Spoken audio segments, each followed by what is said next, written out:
The Byte Show is listener-supported at thebyteshow.com.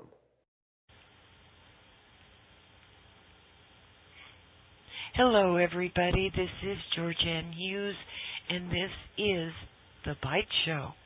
And we are very fortunate to have Peter Lavenda with us. He's a researcher and an author, and I want to bring everybody's attention to Sinister Forces, a grimoire of American political witchcraft. It is a trilogy, and it is absolutely excellent. The research that Peter put into those books, it's amazing. And I really highly recommend that everybody get the trilogy, Sinister Forces. And you can obtain them at sinisterforces.info and, of course, Amazon and all the other usual places. But tonight, we are going to delve into The Angel and the Sorcerer, a remarkable story of the occult origins of Mormonism and the rise of Mormons in American politics. Peter, this book is fantastic. Well, that's high praise coming from you, GeorgeAnn, because you probably know more about Mormonism than I do, and more than most people. Yeah, unfortunately. Tell us how this crazy religion got started. Well, I mean, that's one of the most one of the most fascinating, I should say, stories of American history in general, I think, and especially of religious history or religious studies, we might say. Mormonism began with, of course, the prophet himself, Joseph Smith Jr., who, at the age of about 17, was in the woods of upstate New York, performing ritual magic. This is something that, Mormons don't really start off by telling you. Yeah. When you first talk to Mormons, this is not quite, what you expect. So here we are in upstate New York. The Smith family had originally come from Vermont. They were not really doing very well in Vermont. There was all sorts of economic problems that they had. I mean, basically, their economic situation was quite similar to the economic situation we have today. And there was really no way to earn money other than by working the land. And the land was not being kind to the Smiths. They were not able to make a lot of money doing that. So Joseph Smith Jr., their fifth child, in order of birth, Joseph Smith Jr. Decided that he was going to try his hand at divining for treasure. In other words, trying to find buried treasure that had been buried by the pirates. There was this long story that many famous pirates had come ashore, had gone deep into the woods in New England and New York and other parts along up and down the East Coast and buried treasure, and then killed the people who had buried it. I mean, killed them there, at the site of the buried treasure, so that the only person who would know where the treasure was buried was the pirate himself. Yeah.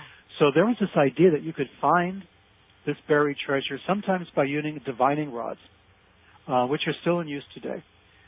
These are usually a forked stick or sometimes two pieces of metal, and you walk along the ground, and when the forked stick starts to bend towards the earth, or when the two pieces of metal cross in front of you, that's an indication that you're standing over some buried treasure of some kind, some money.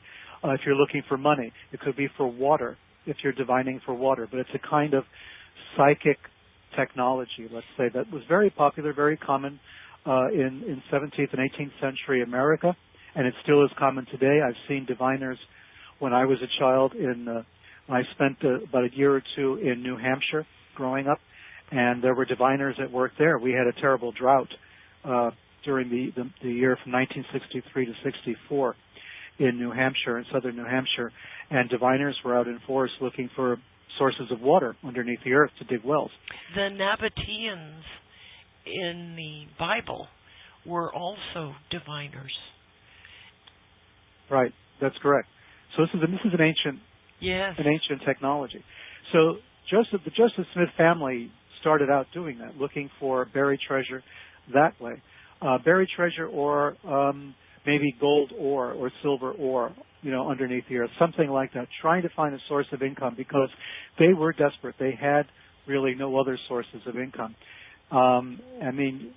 There's a story that if you work hard, and you're diligent about it, you'll be okay. That's not always the case, as we all know. Yeah. You can work very hard and be poor. And the Smiths worked hard and they were poor. So Joseph Smith Jr. took it upon himself to see if he could solve the situation. And his sources of inspiration were books on magic. Now, I'm not making any of this stuff up. I know you're not. To understand this. This sounds a little outlandish for the founder of a religion, especially the Church of Jesus Christ of Latter-day Saints. Well, this is like, Peter, it's very much the same with Scientology. Well, it is. I make that point in The Angel and the Sorcerer. The Scientologists and the Mormons started with exactly the same magical texts. Yes. They started with the books that were attributed to Agrippa, and that which were printed later in Francis Barrett's The Magus, a very, very popular book when it came out in the beginning of the 19th century, around 1801, I think it was when it was first published in England. And these books were available in the United States at that time. There were a lot of occultists operating out of the United States in the 16th, 17th, 18th centuries. The governor of the state of Connecticut was an alchemist. Winthrop had a large library of over 250 books on the occult, on ceremonial magic, on alchemy, on all sorts of spiritual subjects of that nature, the kind of arcane subject matter like Rosicrucianism and that sort of thing. The president of Yale University, Harvard University, everybody was involved in some form of occult research. They even taught astrology for a long time at the Harvard Medical School. Yes. So these were things that were part of an educated person's background. And so it kind of filtered down to the bookstores and the bookshops, the libraries that were around where Joseph Smith was growing up, in those very towns in upstate New York where he was growing up, which was undergoing a tremendous religious revival at the time. The Second Great Awakening, it was called. And you had a lot of revivalist stuff going on. You had a lot of religious sects coming up out of nowhere. Denominations were springing up all over the place. New prophets were coming out. And here was Joseph Smith, a young boy, at around 12 years old is when he began to do this divining. And by the time he was 17, he was talking to the Angel Moroni. He had gone to the woods on the autumnal equinox, September 22nd, and for the next number of years, he kept going back year after year after year until he was finally allowed by the angel, according to his story, to take the golden plates that were buried under the earth and transcribe them and actually create the Book of Mormon. This is the story that has been told. The Mormons change some of the details. Yes. According to them, Joseph Smith was just this pious kid who was out in the woods praying, and an angel appeared to him and gave him the golden plates. But in actuality, he was performing works of ceremonial magic. The first reports of what he was doing that were first published show undeniably that he was working rituals of ceremonial magic. These are the same rituals that L. Ron Hubbard and Jack Parsons would later use in the late 1940s and which eventually led to the creation of Scientology. And JPL. Well, yeah, and the Jet Propulsion Lab, too. Yeah. This is the same thing. I mean, these two American religions, I'm kind of hesitant to call Scientology religion, but they like to call themselves religion, so I'll give them the benefit of a doubt. But these two churches, let's say, the Church of Scientology and the Church of Jesus Christ of Latter-day Saints, had their origins in pretty much the same ritual magic. The same idea of casting a circle, burning incense, reciting incantations in the middle of the night on certain sacred days of the calendar in order to contact spiritual forces.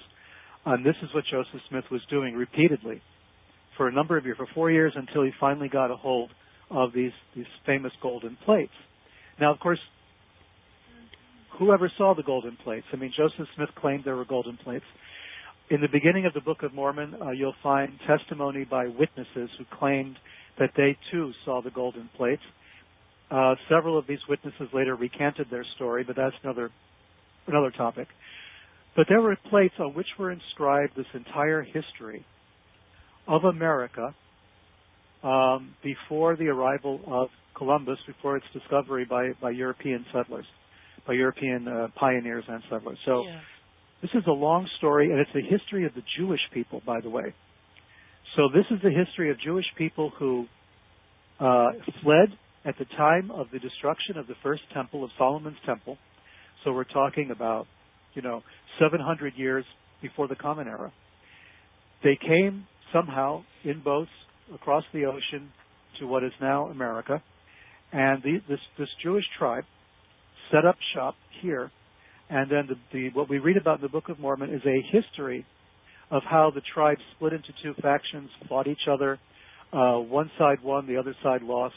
And as the so-called good side was losing, they decided to write their history before it was lost forever onto these golden plates, bury them in the earth, and this is where Joseph Smith found them. The plates were written, according to Joseph Smith, in a dialect called Reformed Egyptian. This language does not exist. It's never been seen to exist anywhere. And Egyptian had not yet been completely deciphered at the time that Joseph Smith was claiming he could read Reformed Egyptian. The Rosetta Stone had just been discovered. The work of translating and finding out what all the letters and the hieroglyphics meant was still in process. So people could say anything about hieroglyphics. I mean, Count Cagliostro, for instance, claimed that he understood what the hieroglyphics meant, that they were a mystical kind of language back in the 18th century before Joseph Smith. Cagliostro founded an entire form of Freemasonry called Egyptian Masonry that was based on this idea that the hieroglyphics are a mystical language. Joseph Smith picked up on that idea and claimed he could read these hieroglyphics and therefore was able to transcribe the Book of Mormon. The technique is fascinating because it comes straight out of the Middle Ages. Joseph Smith would put what he called a show stone, like a crystal ball. Today we would call it a crystal ball. In those days it could just be a rock. Maybe it was quartz. Maybe it was crystal. Maybe it was just a regular rock. Into a hat, into like a large hat, like a stovepipe hat. He would stare into the darkness at the stone. He would see visions. And in this particular instance, he would see the language being translated from the golden plates, and he would dictate what he saw to a scribe. There would be someone there taking his dictation as he talked. It was also called a peepstone. A peepstone, right. Yeah. Peepstone, showstone. The technique was called scrying in some cases. We would call it today crystal gazing. Yeah. And it's very similar to a system that was used in the early 1600s by John Dee and Edward Kelly in Prague at the time when they were contacting angelic forces. It was a magical system that's been called today Enochian, or the angelic language. And again, we have a strange alphabet, a very strange language, and we have somebody doing the scrying, somebody doing the peeping, or divining, and another person writing down what was being dictated. It's almost exactly what was taking place in the early 17th century in Prague by Dee and Kelly, two English magicians. And Dee was the court astrologer for Queen Elizabeth I. Yes. Very famous man. Yes. A translator of some of the greatest Greek texts also on mathematics and physics. So we have a very intelligent guy then getting involved in magic and doing all this transcription. And then 200 years later, we have Joseph Smith doing virtually the same thing with a scribe of his own, dictating the Book of Mormon. And what we have today is this book, which claims to be the history of America up until, the time of Jesus. According to the Book of Mormon, Jesus himself visited America, was there after the crucifixion and talked to the people living in America at the time, the remnants of the Jewish tribes. So we still have, this continuity from the first temple, from the destruction of the first temple to Jesus' appearance, all of it taking place in the Middle East, and yet we have here a parallel situation, a parallel history in America. This was very important for Joseph Smith's agenda, because his agenda was to prove that America was the promised land, that the New Jerusalem would be built not in Jerusalem, in Palestine, but in somewhere in America, and that the Jews who had fled had wound up not in other countries, but again in America, that this was their promised land. And Smith wanted to see the Jews, the different tribes, come together in America. And this was a common dream, not just of Joseph Smith, but of other people who were trying to promote this idea as well. And this is necessary to understand. It's necessary to understand this, to understand, what the implications might be for a Mormon presidency or a Mormon administration, because there's a definite political agenda. I mean, Joseph Smith ran for president, something that a lot of people don't know or don't remember. But the first Mormon to run for president was Joseph Smith himself. The year that he was assassinated, he was running for president.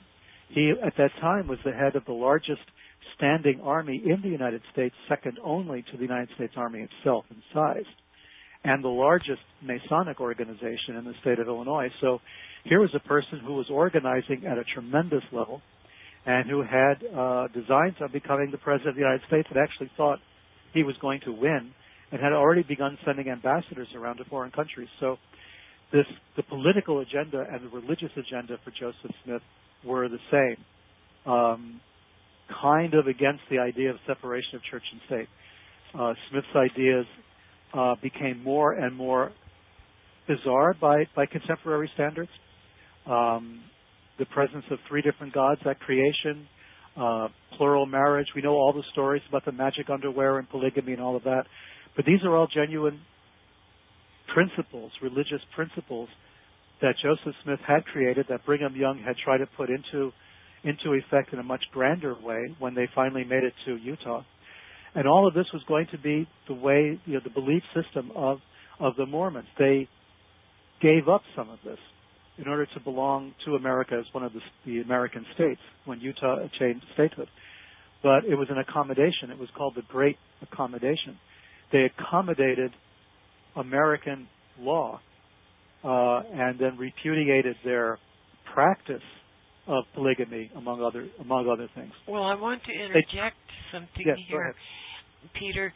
They still practice what's called marriage behind the veil, and that's a very, very secret type of marriage, and it involves plural marriages. Well, that's right. In fact, I talk about the famous case of the Salamander letter, and Hoffman, the forger, who had started forging all documents in order to sort of extort money from the LDS Church, and his grandparents married that way. His grandparents married in a plural behind the veil, behind the curtain in the temple. So this is a lot of Romney's grandparents. Mitt Romney's grandparents were also plural, involved in polygamy. That's why they moved to Mexico. Yes. So this is very recent. This is in the memories of many living Mormons. Remember plural marriage back, at the turn of the century, and as you stated, it still goes on today. Yes. So although they have officially said we're not going to be involved in this, and they've made some official statements, they've never taken back the belief. They've never repudiated their beliefs, only their actions. I don't want to keep bringing up Romney, but a lot of people probably associate now Romney and Mormonism. So I want to point out one particular aspect. When Romney was asked about Mormonism, his response is, I will only discuss my actions, not my beliefs. Yeah. And this goes back to the law that was passed by the Supreme Court in the case of Mormon polygamy. The Supreme Court upheld the separation of church and state, but, this is an important but, they said that we cannot legislate beliefs, but we can legislate actions. And they said you can believe in polygamy all you want, you just can't do it. Yeah. And, I'm kind of with the Mormons on this one in saying that, okay, there is a problem here, At what point do we draw the line between religious actions and religious beliefs? I thought we're not supposed to make any laws regarding an establishment of religion. And so, of course, that's one of those First Amendment things that's open to interpretation. Because at what point do you say, okay, the government can't, make a law about this? What if they pass a law against going to communion in a Catholic church because it's unsanitary? Yeah. Yeah. Or especially in the Orthodox Church. I mean, as someone who's been to a lot of Russian and Greek Orthodox services in my time, I can attest that we have a big golden cup, and there's a golden spoon that goes into the cup, and, each communicant is, fed the bread and wine from the same spoon. Yeah. So you could make a case. The Department of Health could step in and say, okay, you can believe in all this all you want to, but you can't do it anymore, So, I kind of sympathize with the Mormons in their predicament, but at the same time, they really did give in quite easily on this issue, a little too quickly, if you ask me. Yeah. So it means that they were up to something. I mean, from my point of view, if I'm a true believer, and I really believe in Joseph Smith, and I believe in all the stuff he came out with, proxy baptism, baptizing the dead, plural marriage, the magic underwear, all the rest of it, then I'm not going to just give it up because the U.S. government tells me I can't do it. Yeah. I'm going to say I gave it up maybe, but I'm going to continue on privately. I'm going to make my actions and my beliefs run in harmony. So I don't know. But these are things that have been going on. I listened to the debate, the vice presidential debate, and I heard Paul Ryan say that his religion informs all of his actions as a person and as a political person, that you can't separate the religion from the person. And I thought to myself, aha, gotcha. I mean, Ryan's a Catholic, but is his running mate, Mitt Romney's a Mormon. Are we to say that he can't separate his religion from his political life? If it's the same for Romney, then there are implications for a Mormon presidency. This is what, to me, is a fascinating subject to think about. Yes, absolutely. Well, in Mormon history, there have been several massacres that were carried out by Mormons. Can you tell us about that? Well, you have to know about the context. Mormonism, Joseph Smith himself was a very polarizing kind of figure. You were sort of passionately in favor or passionately against him. Yeah. He was a self-proclaimed prophet, and at one point he was claiming divinity. He had, of course, plural wives, which was a major bone of contention with the rest of the country in so many ways. He also created his own bank. He created his own currency. He was using fraudulent means, let's face it, fraudulent means to get investors to invest in his bank. He would fill a chest full of rocks, cover it with a thin veneer of silver coins, and try to prove to people he had enormous chests full of silver, which of course he did not have. And that's what he did to gain, investors in his banks, which then went belly up in the 19th century version of what we're going through today. So all of this was going on. People were getting passionately involved in the question of Mormonism. They realized that he was not Christian in any mainstream sense of the word. Although Jesus Christ was important in the whole story, he was about as important in Mormonism at the time as Jesus is to Islam today. Yeah. Both religions regard Jesus Christ quite highly, but to Islam, Jesus was merely a prophet, not the Son of God, and Muhammad was the prophet who basically was the seal of the prophets, the last prophet. Joseph Smith kind of saw his role the same way.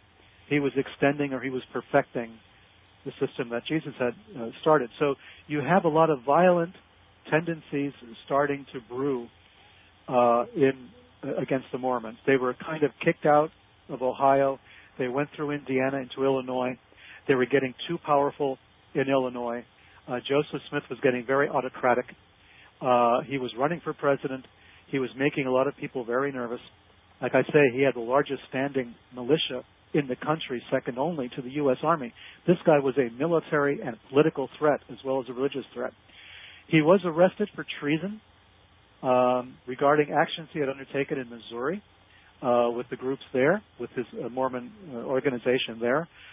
People have been killed in Missouri. There have been violent acts between Mormons and non-Mormons there.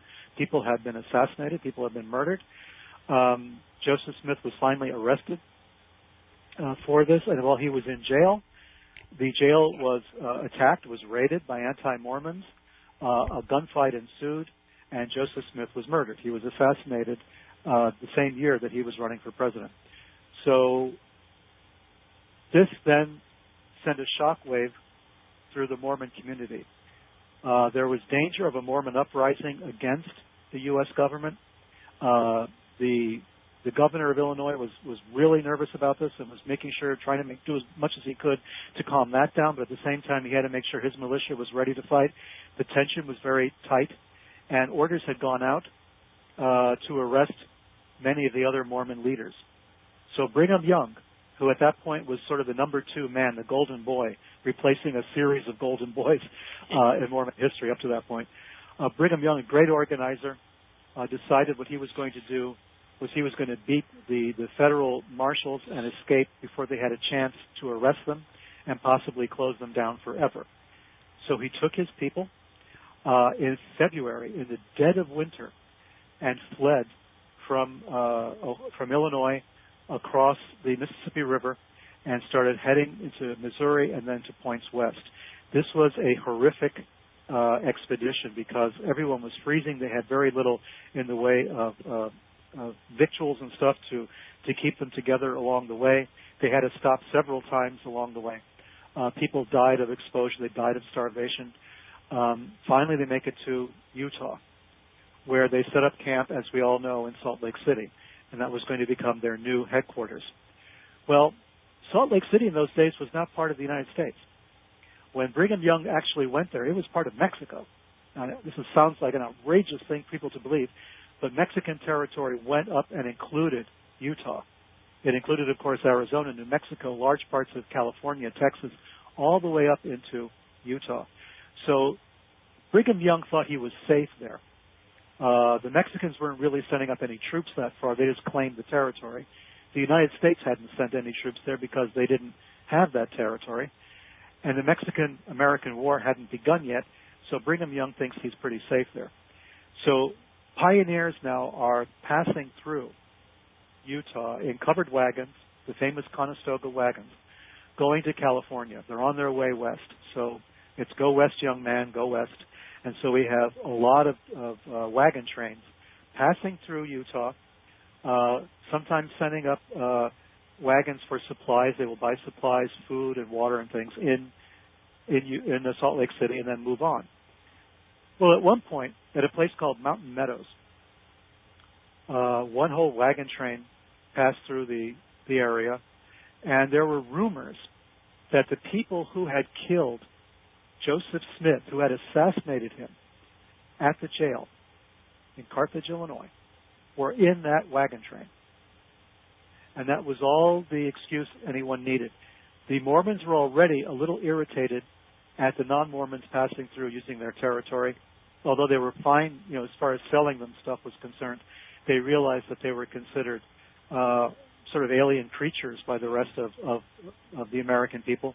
And there was a lot of tension between them and between the others. And this just erupted. Brigham Young was still alive. He was still running the Church of Jesus Christ of Latter-day Saints. The details are a little murky, but what we do know for sure is that a contingent of Mormon raiders, like a militia group, accompanied by certain members of the Native American population, then went and attacked the wagon train.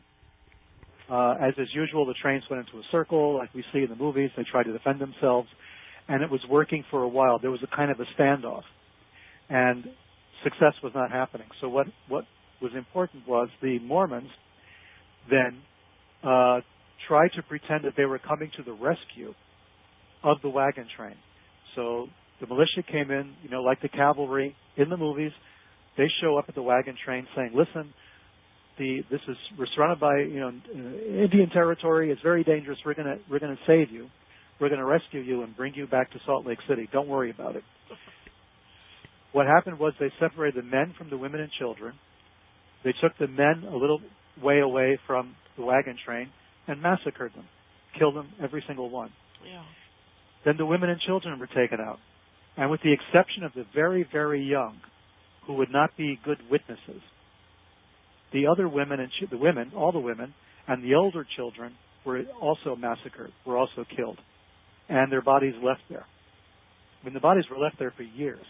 They were eventually found later and buried by a commission that was investigating the crimes. Was that called the Meadow Mountain Massacre? Mountain Meadows Massacre, yes. Yeah, oh boy. Oh. We know now that Brigham Young was aware of this before it happened. He did not say, go out and kill all those people. He basically did a sort of mafia don thing, will no one remove this thorn from my soul, this sort of Nixon-esque, boy, I wish somebody would do something about those guys, that kind of thing. Basically giving the word to go and do something without actually saying it. A lot of the so-called Indians who showed up for the initial attack were not Native Americans at all. They were Mormons dressed as Indians to make it seem like it was an Indian attack. Because even the Native Americans at one point said, we didn't sign on for this. You said we could plunder and rob the wagon train. You didn't say anything about killing people. So the Native Americans themselves gave up and said, no, we're going home. So it left it up to the Mormons themselves to finish the job, and that's why they showed up as rescuers and instead slaughtered them. This was a major blight on the history of Mormonism, but it goes to show the degree of tension that existed between the United States and the Mormons, who consider themselves no longer in the United States. Brigham Young wrote a letter to the President of the United States saying, we love the United States, we appreciate it, we think the Constitution is great and all of that, but we got to get out because, it's just not home for us. We can't exist in this country. And that's why they went to Utah. And then eventually, they were surrounded. The Mexican-American War had taken place. The Mexicans lost a great deal of territory. They lost what we now know as Texas, California, New Mexico, Arizona, and all the way up to Utah. They lost all of that territory. The U.S. took it. So now the Mormons were in a bind. They either had to keep going, but there was nowhere to go because California was now part of U.S. territory. All those lands to the west were. The Mormons were basically landlocked. There was really no promised land for them to go. So they made what is known as the Great Accommodation, and they gave up polygamy. At least they said they did, in order to become part of the United States and become Americans. And they went through this major sea change around the beginning of the 20th century in which they tried to portray themselves as more mainstream Christian than they really are. And if you really look at their teachings and you look at their own texts, not just the Book of Mormon, but the other Mormon texts and the Mormon instructional materials, the theological texts, and all the rest of it, and Joseph Smith's own writings and his own pronouncements, and Brigham Young's pronouncements as well, you're going to see this is not any kind of Christianity that anybody would be familiar with. And I'm not saying this to condemn Mormonism or to attack it. I'm just stating the facts as they are. You cannot accept the Church of Jesus Christ of Latter-day Saints as a mainstream Christian denomination, no matter how much they insist that they are. It just is not true. According to Mormonism, there were three gods present at creation. According to Mormonism, the true Mormon will become divine, will reach godhood, will have his own planet. And that's contingent upon how many wives and children that he has. Yes. So you can't just get up there with one wife and one child. That's, no child left behind. You've got to get as many as possible. And, you can see right now, the people in China would not make good Mormons, with the one-child policy. They're kind of screwed. So you have this. I mean, you can tell by the Mormons that we know now, are quite famous. The Mormons that we see on television and the Mormons that we learn about, they are densely populated. I mean, they have a lot of children. This is part of what they're supposed to be doing. And, as it comes out, once in a while we realize there are plural marriages and all the rest of it. And the Mormon underwear hasn't gone away and the proxy baptisms haven't gone away. All the rest of their what we would call, in anthropology, they're antinomian practices. They're non-traditional or they're non-orthodox practices are still there. They're still very much part of the religion. And the temple endowment ceremony is very much a part of the religion. It's an important, integral part of the religion. Explain the endowment ceremony. Well, this is, we've talked in our discussions before a bit about Freemasonry. Joseph Smith was enthralled by Freemasonry at a time when Masonry was kind of out of fashion in the United States because of the William Morgan affair.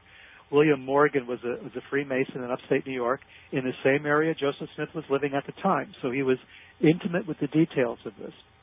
William Morgan was a Freemason who was threatening to publish the initiation rituals, and the Freemasons objected to this quite strenuously. He was kidnapped, and he was never heard from or seen again. That's Morgan. That's William Morgan. Yeah. William Morgan's wife then became one of Joseph Smith's plural wives. Yeah. Imagine that, right? Joseph Smith aligning himself, and by extension, Mormonism, with William Morgan, with Freemasonry, with all of this. He becomes initiated into Freemasonry. He takes the 3 degrees, and then basically forces all the other male members of his church, by this time numbering in the hundreds and close to the thousands, to become Freemasons as well as Mormons. So Freemasonry then becomes part of the ritual environment, part of the ritual structure of Mormonism at this point.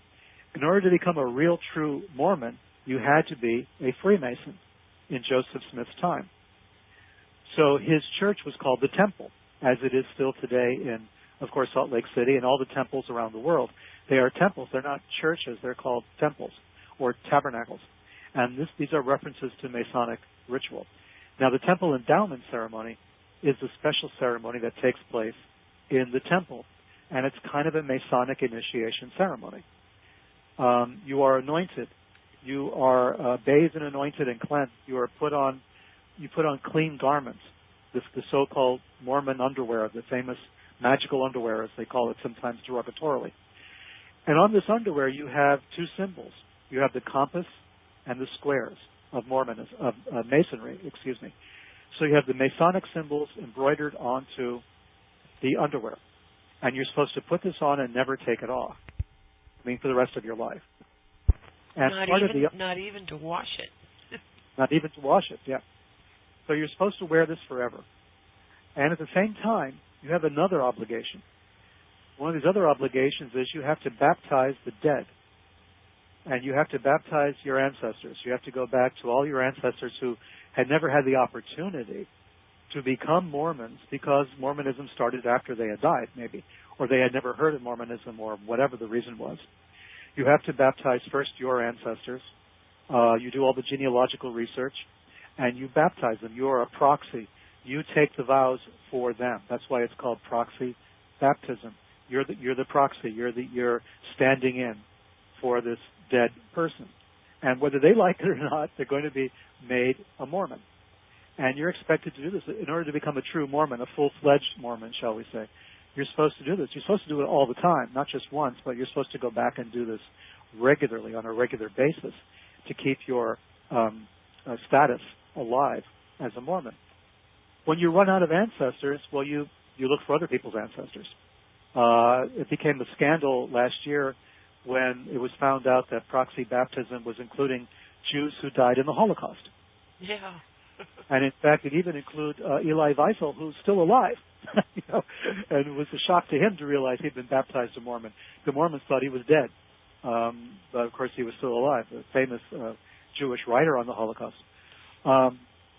So, I mean, the kind of arrogance, that the church takes upon itself to baptize posthumously all of these people who had nothing to do with Mormonism, nothing to do even with Christianity in the case of Jews who died in the Holocaust, and who knows what else, or who knows who else.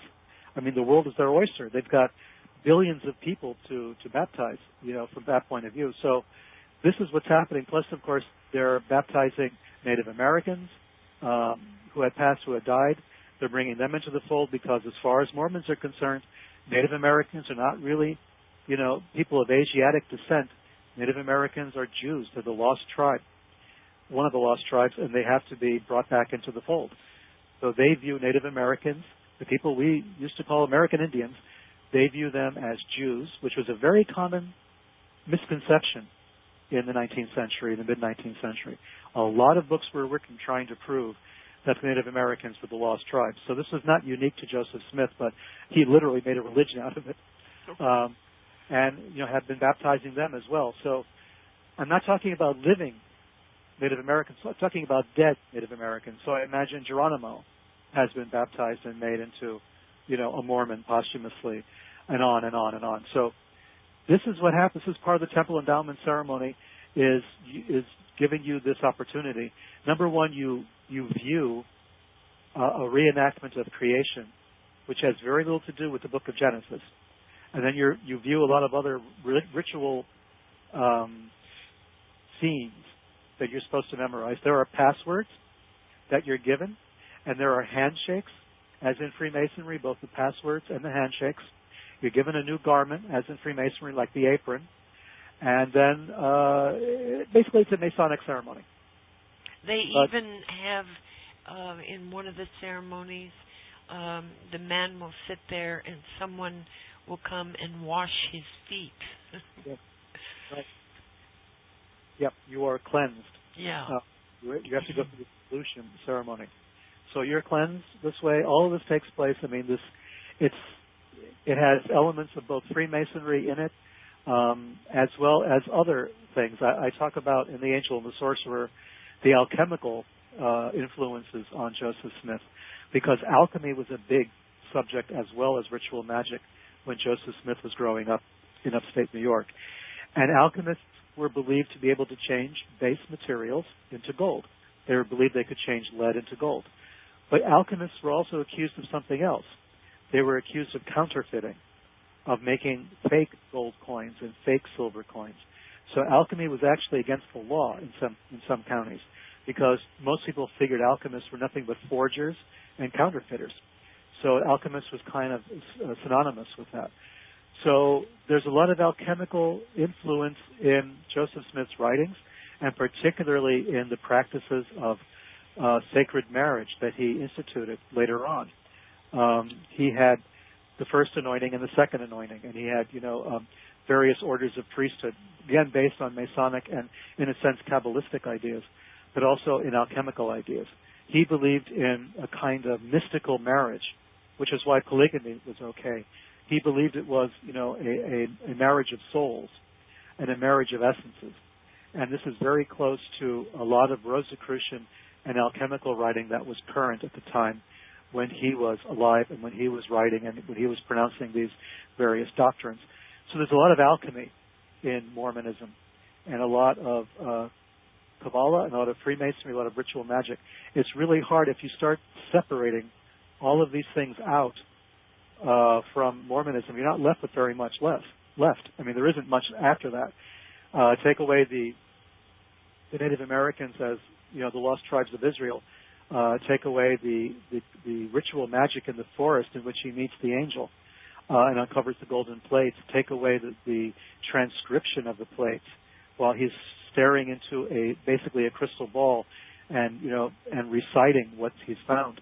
Take away all of that. You don't have much left. You don't have doctrinaire Christianity or Judaism. What you have is occultism. You have an occult society. And it's probably one of the most successful occult organizations in history, really, in modern times, anyway. Peter? Yes. Ah, okay. Yeah. And they have what they call home teachers.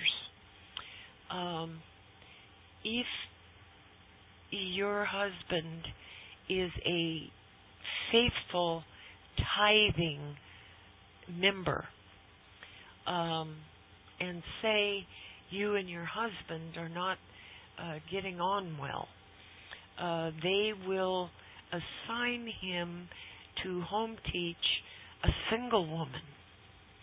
And the whole idea Yeah. is get rid of the current wife and get with this one because she's a good Mormon.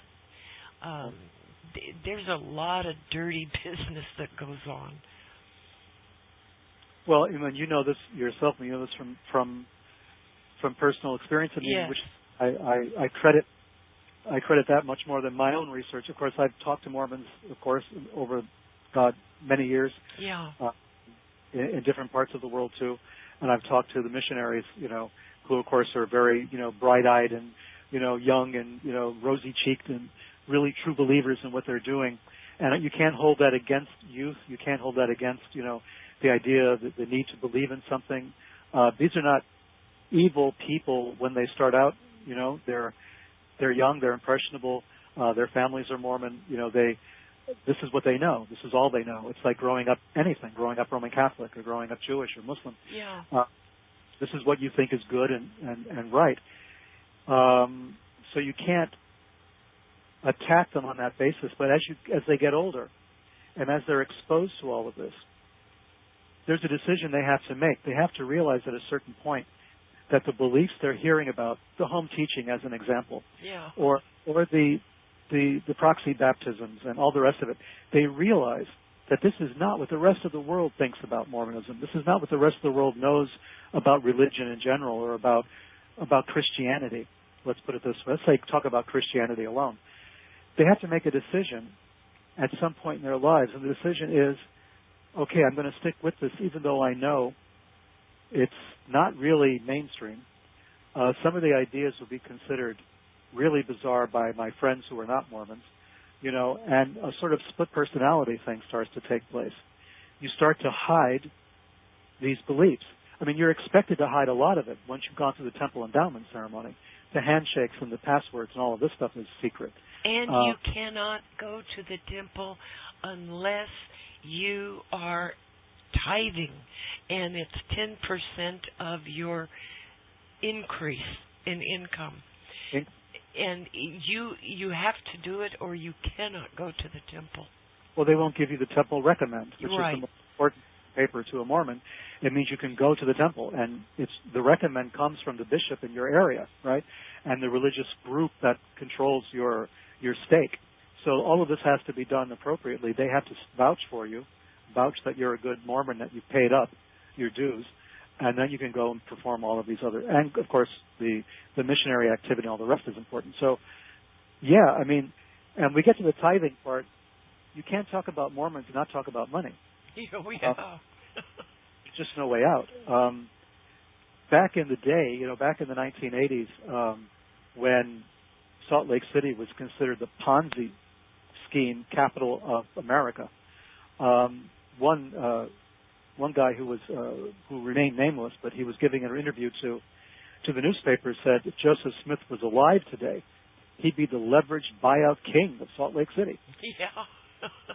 Joseph Smith was big into money. His focus was money. How did he start his religion? By looking for money. And it was by looking for other people's money. It was looking for buried treasure, stuff that had been stolen from somebody else. That's what Joseph Smith wanted to find. He wanted to find other people's money. He wanted to dig in the ground and find buried treasure and make off with it, steal it from the spirits who were guarding the treasure, So this is what Smith wanted to do since he was 17 years old and younger. He wanted to find this money and walk away with it.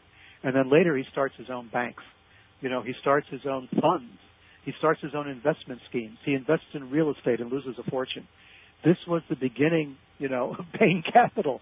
I mean, this was the beginning of what would become a Mormon fascination with making money and a real fixation on making money. And this is a kind of a manifestation of the alchemical ideas that were current at the time. Smith grew up at a time of tremendous economic upheaval in the United States. It was a time of a depression in the country. And there were very little ways to make money honestly and legitimately. So what was going on was Smith was begging, borrowing, and stealing money from people his entire life. He was just always on the outs financially. So Brigham Young took what Smith had created after Smith had died, had been assassinated. Brigham Young then goes to Salt Lake City and does a much better job organizing the finances. In fact, it was Mormons who were present at the famous gold strike in California at Sutter's Mill when the gold rush started in the 19th century, the famous gold rush where everybody went out to find gold. It was Mormons on the scene. Why am I not surprised? Yeah. Oh, gee. Mormons were there, panning for gold. They found gold. They brought the gold back to Salt Lake City, and suddenly Salt Lake City was becoming a financial empire. This is Brigham Young, still alive, and he's still doing it. He's getting it done. You know, he was running the Mormon church longer than Joseph Smith had even been alive. So Brigham Young was able to bring all of these disparate elements together and create this structure of Freemasonry, of occultism, of alchemy, and all of the beliefs that Smith had about divinization of the human being, of the apotheosis of each individual human being, if they were good Mormons, of sacred marriage, of plural marriage, of proxy baptism, of the blood atonement as well. Okay, let's not forget the blood atonement, also part of Mormon religion. And the blood atonement is what made the Mountain Meadows Massacre legal in Mormon eyes, because the blood atonement was an oath you took at the temple endowment ceremony. Now, at that ceremony, you take the oaths that are Masonic oaths. You will not reveal the secrets, or your tongue will be cut out, your throat will be slit, all of these things that you promise, the oath that you take when you become a Freemason. You took also to become a Mormon in the temple endowment ceremony, but there was an extra added thing on that, and that was that if you find Joseph Smith's killers, you must kill them and spill their blood. The spilling of the blood is what is necessary. You can't strangle them. You can't poison them. Their blood must be spilled. And that's why the Mountain Meadows Massacre took place the way it did. The blood of these innocent people was spilled. That was part of the blood atonement. So this was part of really the ritual promise that they took in the temple in Salt Lake. Peter, how did they justify doing that to innocent people? Well, we call them innocent today. To them, to the Mormons at the time, these were the people, at least some of them, somehow, because that was the rumor, these were the people who had killed Joseph Smith. These were his murderers. I mean, the entire wagon train, as far as they were concerned, was guilty. They had to kill all the men because they didn't know which was which. And, of course, they couldn't leave the women and children around. Yeah. Because they'd be witnesses. The women and children were killed, too. You know, this was, collateral damage as far as they were concerned. Some of the children, by the way, were allowed to live, the ones that were considered too young to bear witness. They were brought to Salt Lake City and adopted into Mormon families until the U.S. government, after the Civil War, was able to go into Salt Lake City and finish their investigation and finally say, okay, we identified these children as part of that organization, as part of the wagon train. We're taking them out, and we're putting them back with their families, their relatives, wherever they may be. And whatever ones they could identify, they did take out of Salt Lake City. So they did keep the few of the very young, but the others were killed. They found corpses, they found bodies of women with children in their arms. They had just that way and had not been buried. The Mormons did not even bury the bodies. They had to be buried later. There's a monument now at the site, at the Mountain Meadows site. It can be visited today. They've finally done what they could, not the Mormons, by the way, but the state, I believe, has finally done and made a kind of an important monument to those innocent victims. So that was one of several. Other massacres had taken place. There was open warfare, between Mormons and non-Mormons for a while. So there was a lot of this going back and forth. So it did go on. Both sides, in some cases, were guilty of extreme violence towards the other. So, I try to be even-handed in the Angel and the Sorcerer by trying to point out, why people thought the way they did, why they acted the way they did. We can't excuse the massacre of innocents. I don't believe that there's any way to excuse the slaughter of women and children. If you know that's what you're going to have to do because you're killing the men, well, then you don't kill the men. You let it ride. Right. You don't just go in and start this thing that you can't get out of and snowball this effect to the point where hundreds of people are being killed and then blamed on the Indians, right? Yeah. Blamed on the very people that you say are the descendants of the lost tribes of Israel, for crying out loud, right? You're blaming your ancestors, basically, for this massacre. I mean, the hypocrisy of it is overwhelming. But anyway, that's what happened, and we can't escape it. Oh, that's horrific. That is horrific. I think that in the church, writers that write books and that mention the Meadow Mountain Massacre, they couch it as being, it was a bunch of Indians that attacked the Mormons, and they had to kill them. Yeah, that's not true. I know. That's definitively documented. I mean, it's not true. There were, some of the men who took part in that massacre, one or two became witnesses for the prosecution. We know what happened. We know the names of the people involved. We know everything.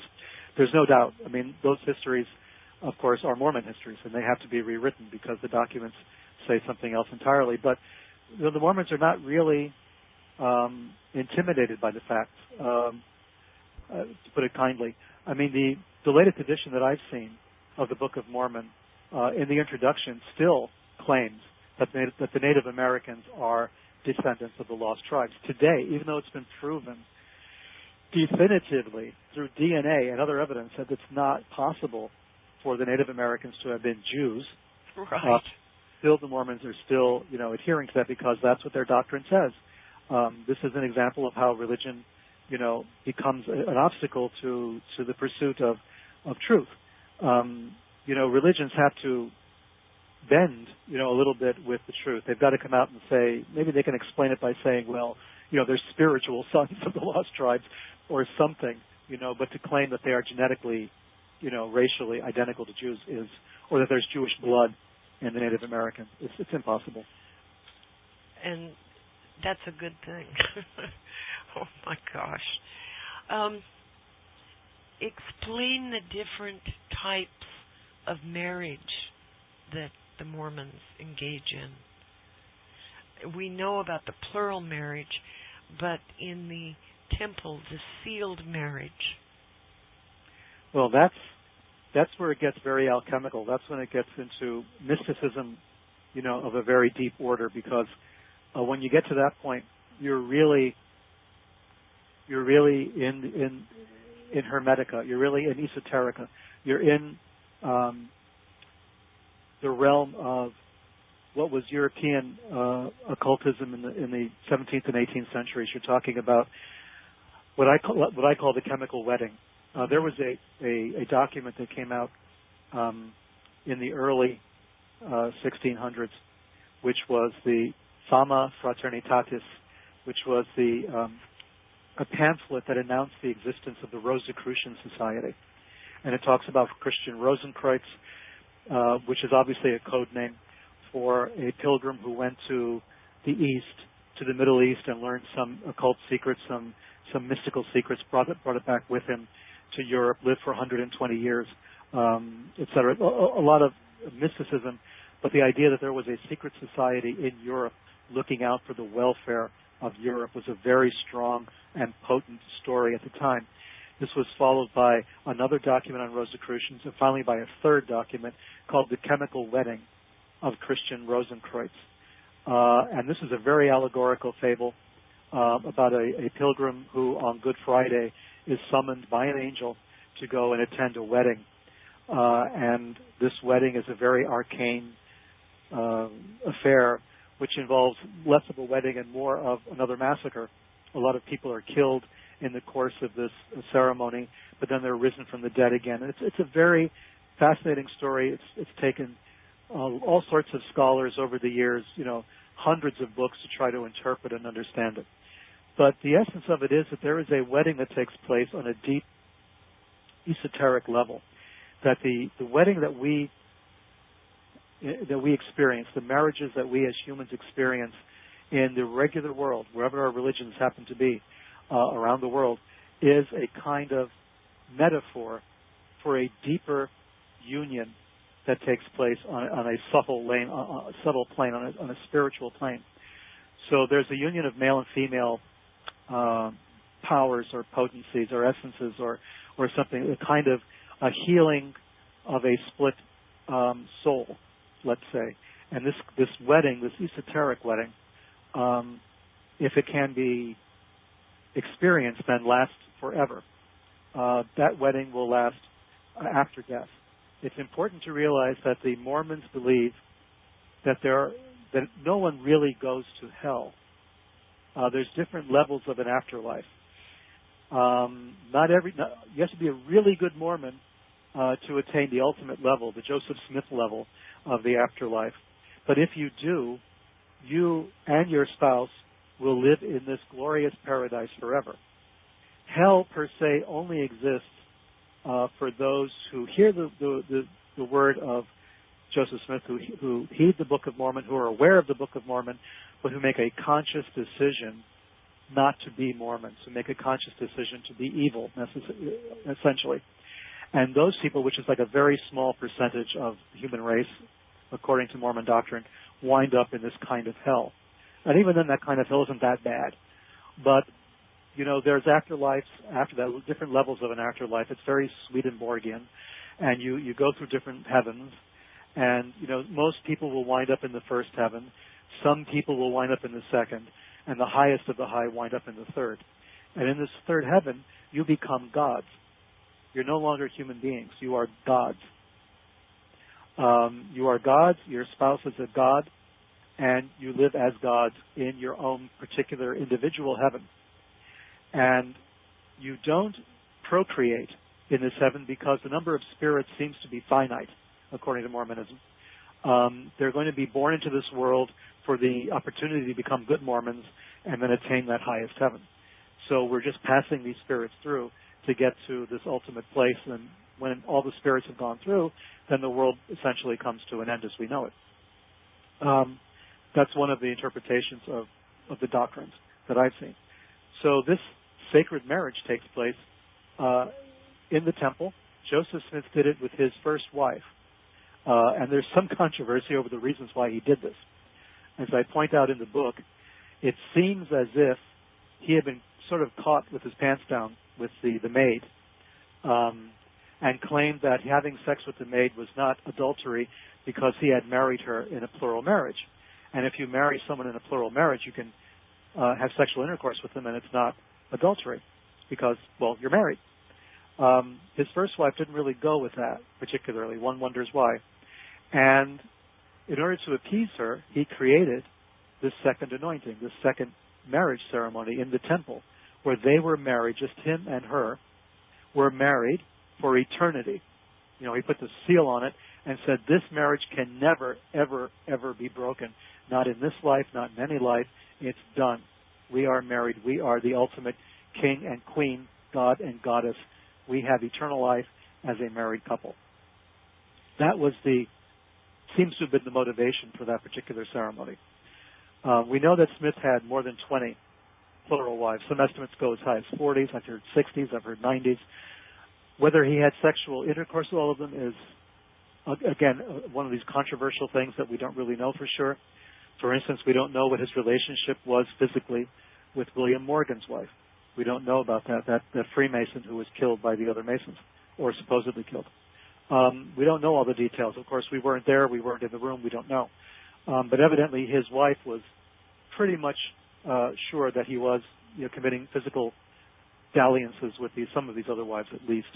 So the second marriage ceremony, the sealed marriage, was important to her.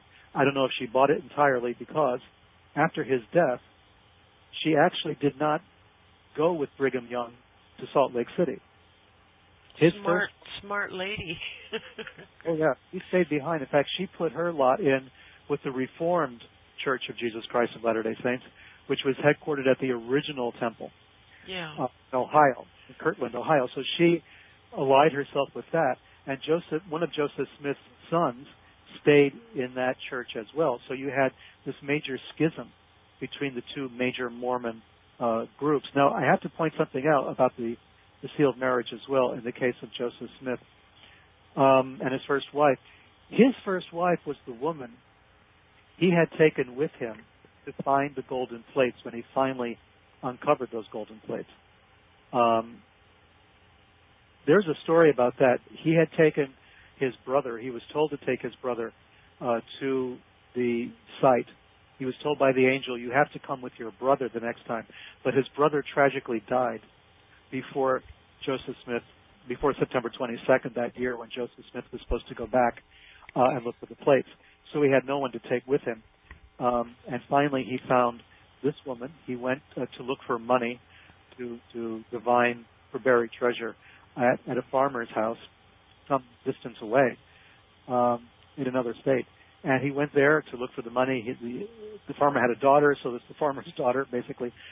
He falls in love with the daughter, and he claims the angel, revealed to him that he was to take this woman with him to the site of the buried treasure, and then the golden plates would be revealed. And this is what he did. So this is a very ancient tradition in magic. The idea that there is a magician, a male magician, and a female magician, a soror mystica in Latin, a sister in the mysteries, a female partner. We find this in Tantra, which we've talked about a bit before, the idea that there has to be a male-female polarity in this. So this is also was there in this this most important critical moment in Joseph Smith's life, the finding of the golden plates. Whatever that event was, the finding of the golden plates, we'll call it that, took place when he was finally united with the woman who would become his first wife. So she was there at the beginning. You see, no matter what was going on, no matter what had happened, she was there. She was a witness. And so when she caught him with the maid, basically she said, you have to change your ways or it's over. This is what I'm speculating as to what might have happened. So then he married her. He created a new ceremony just for her and created it with the sealed marriage, the second anointing, and did all of this and made a special temple ceremony just for this. And now the woman who was with him when he found the golden plates was now sealed with him for eternity. So there is a continuity in this story, and it's an occult or an esoteric kind of continuity. The woman who was there at the beginning becomes sealed to him forever, even after death, in this new heaven where they both become gods. Now, I'm telling you all of this, and it's important to realize that the Mormons that you meet, especially if they're of an age, if they're in their 30s, 40s, and older, they're going to know about all of this. It's possible the very young Mormons don't. Yeah. Older ones will. They will know about all of this stuff. They will know the Mormon apologetics for it, how the Mormons explain it all the way, but they're also going to be exposed to a lot of criticism about Mormonism. And a lot of the facts have come out, and it's easy to find out. If you're a really concerned Mormon, you're going to come across this information, and it's going to enable you to question your beliefs to a great extent. But my point is that other Mormons that you come across in public life believe all of this, or they should believe it. The point I bring out in the book is, do you want a Mormon to be a believing Mormon, a committed Mormon, or a hypocritical Mormon, especially if he's running for political office? If you have a woman running for public office, which do you prefer? Do you prefer that the Mormon candidate really believes all this weird stuff? And it's admittedly weird, but then so is a lot of religion. Let's face it. Are you ready to accept a Mormon who believes all of this? Or do you want a Mormon who says he's a Mormon but isn't really? And if he is a Mormon and isn't really a Mormon but just says he's a Mormon and says he believes but doesn't believe, is that the kind of person you want to be running for public office also? I mean, you're between a rock and a hard place on this one. Yeah. There's no really, there's a character question, or there's the weird religion question, Yeah. Now, Joseph Smith wanted to be president, and had he become president, he was going to name himself king, and he was going to proclaim the United States, the Mormon promised land, the New Jerusalem. He was going to change a lot of stuff when he became president. That was his program, his agenda. I'm not saying that other candidates have that same agenda, but let's go back and revisit, some of this, and try to ask ourselves what, if you are, as Paul Ryan said he was as a Catholic, a believer whose belief informs his political life. If other Mormons believe that way, believe the same, what are we in for? And it's just a question. I'm just asking. I'm not predicting. I'm just asking. Well, it's a very good question for people to consider. You know, Joseph Smith was convinced that the United States was going to be overthrown, and he would be there to pick up the pieces, which brings us to the White Horse Prophecy. He believed, I think, that the U.S. needed a God-based democracy. Okay. That's exactly right, and Joseph Smith believed that he was the one to do it. That's why he was running for president.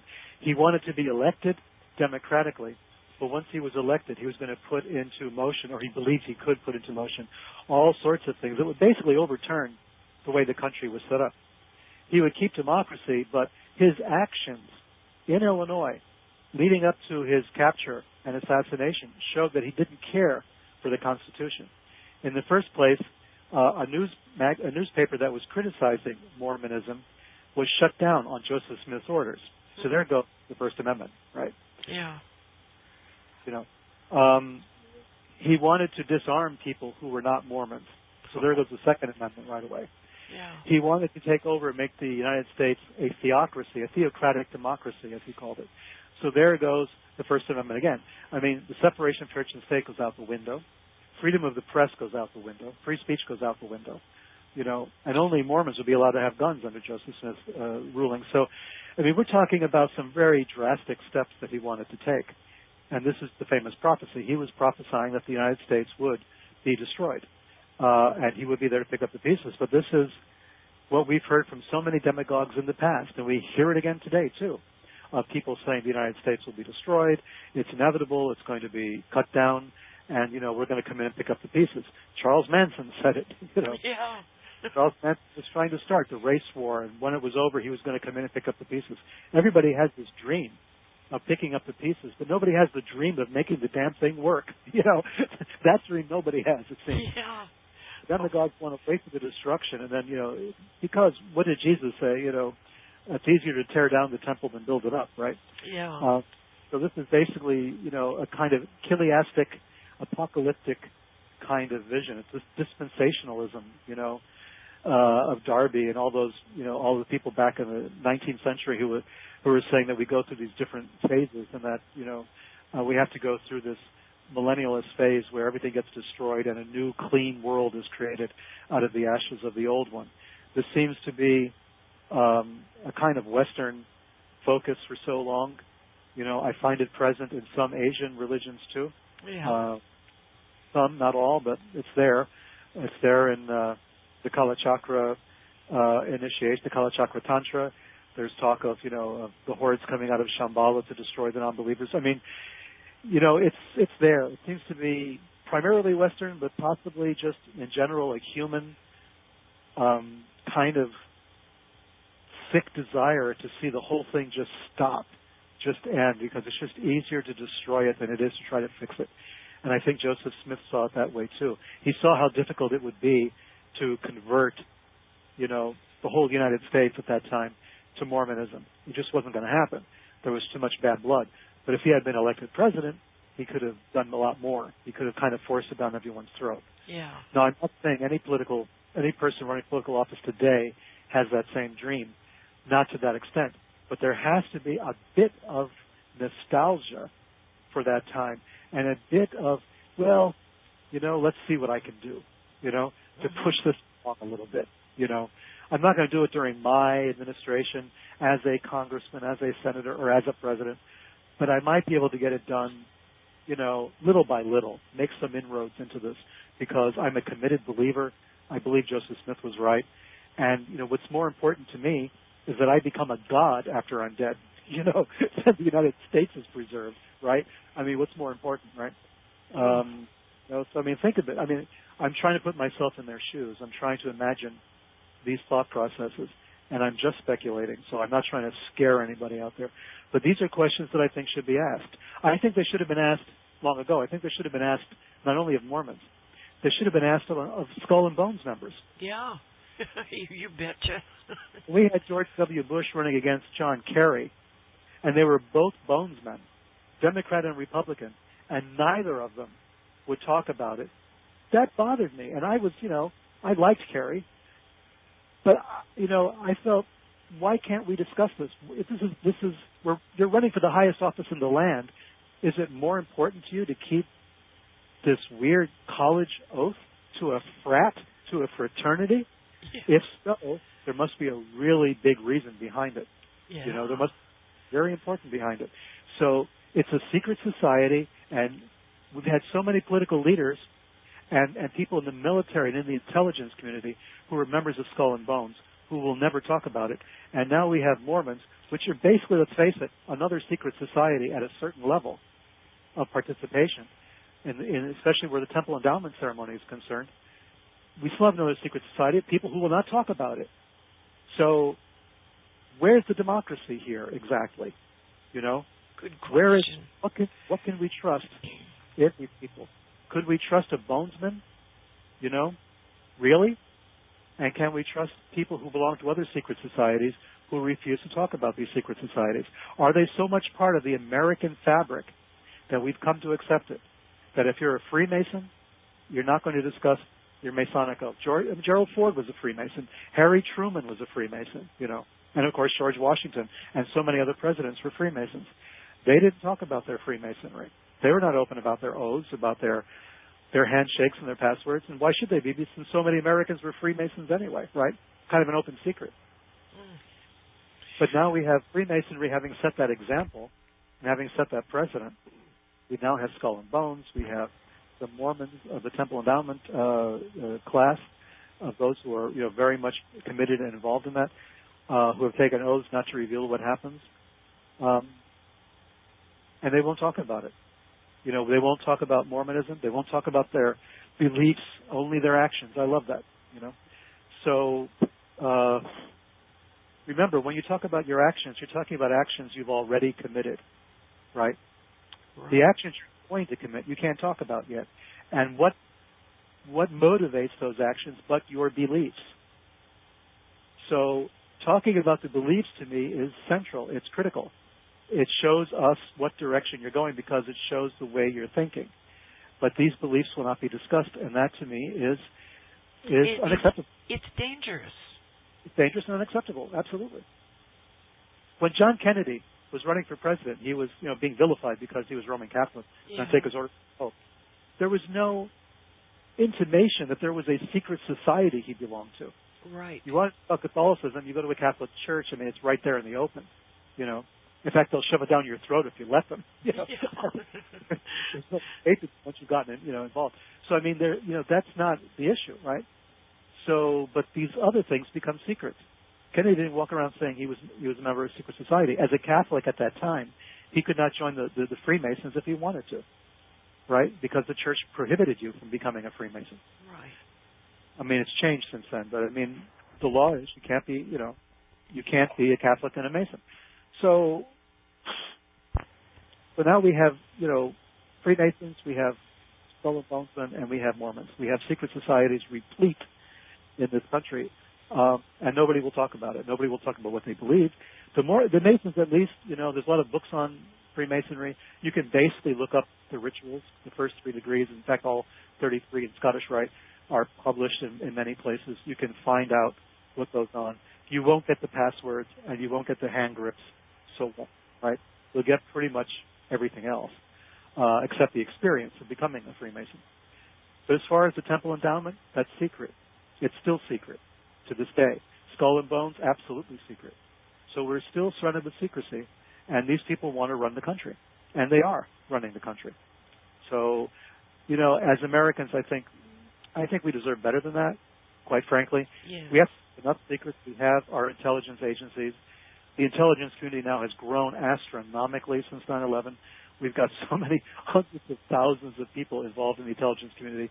Pretty soon it's not going to be an intelligent community anymore. If the lowest common denominator rule, still applies. But we have secrets, up to our necks.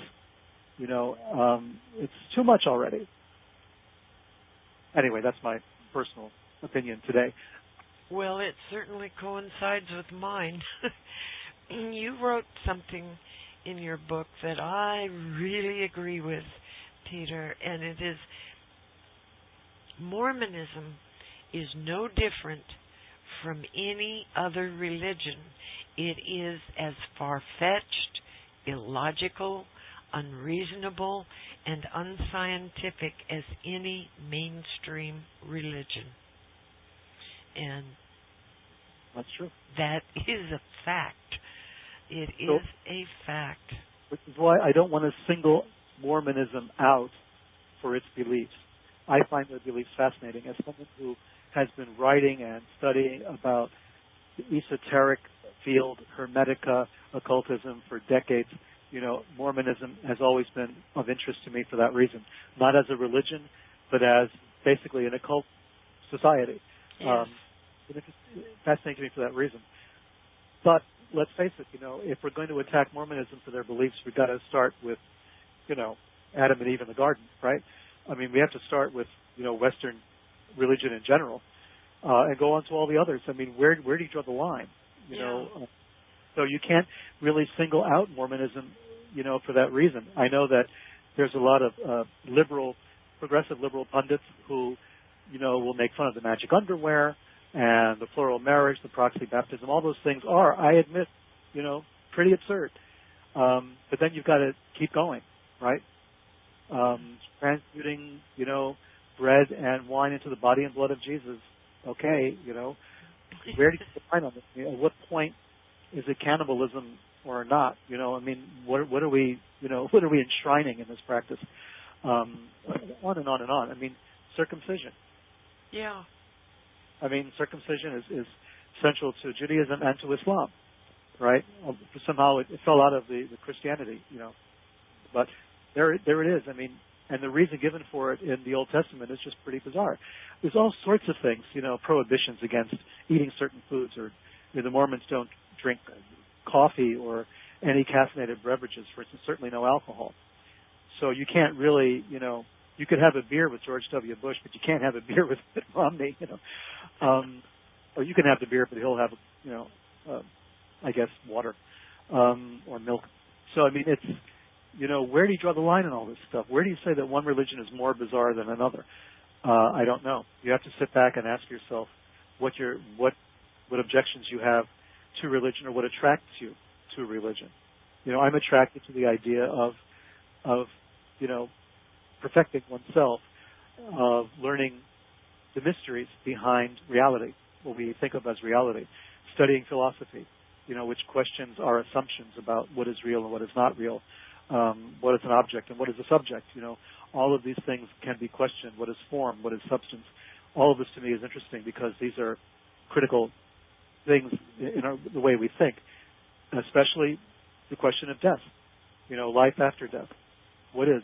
Is there a life after death? Is there existence after death? Do we survive the process of death in some way? Does some part of us survive it? And what part is that? And what happens? All of these things are part of the human condition. We need to keep asking those questions. Religion tries to help us answer those questions. Religion tries to give us meaning. Science can't do that.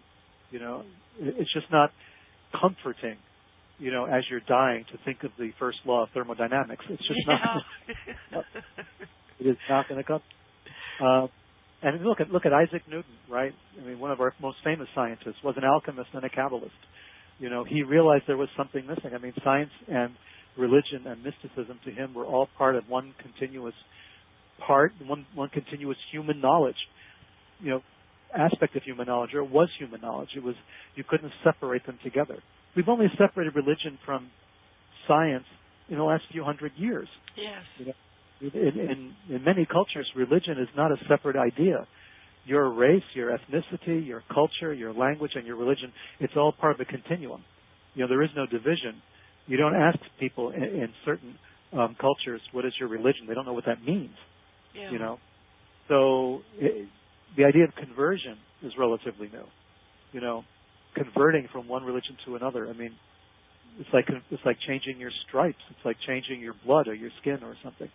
So I think that it's essential to who we are as people to keep asking these same questions.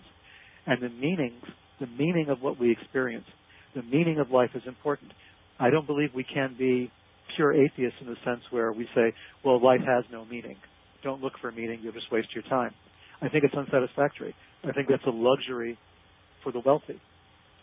You know, if you're wealthy and powerful, you have the luxury of being an atheist because you don't really sit there and say, oh, God, why me?